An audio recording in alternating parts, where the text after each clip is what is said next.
প্রিয় ভিউয়ার্স, ফেসবুকের পাতায় স্ক্রল করতে করতে হঠাৎ চোখে পড়ল আমার পছন্দের একটি ছড়া।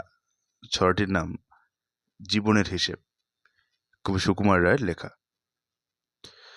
বিদ্যে বোঝাই বাবুমশাই চড়ি শখের বোটে। মাঝিরে কোন বলতে পারিস সূর্যি কেন ওঠে, চাঁদটা কেন বাড়ে কমে, জোয়ার কেন আসে? বৃদ্ধ মাঝি অবাক হয়ে ফেলিয়ে হাসে। বাবু বলেন, সারা জনম মরলি রে তুই খাটি, জ্ঞান বিনা তোর জীবনটা যে চারিয়ানাই মাটি। খানিক বাদে কহেন বাবু, বল তো দেখি ভেবে, নদীর ধারা কেমনে আসে পাহাড় হতে নেবে? বল তো দেখি কেন লবণ পোড়া সাগর ভরা পানি?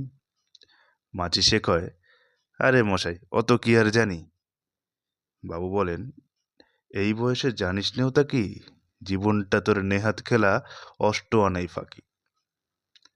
আবার ভেবে কহেন বাবু, বল তো দেখি ওরে বুড়ো, কেন এমন নীল দেখা যায় আকাশের ওই চূড়ো? বল তো দেখি সূর্য চাঁদে গ্রহণ লাগে কেন?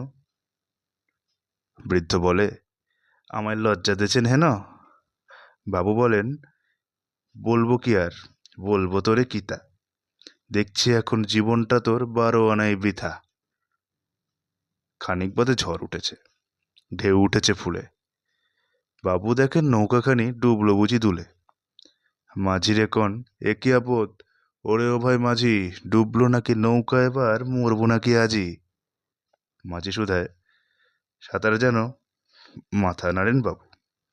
মূর্খ মাঝি বলে, মশাই এখন কেন কাবু, বাচ্চালে শেষে আমার কথা হিসেব করো পিছে, তোমার দেখি জীবনখানা 16 আনাই মিছে।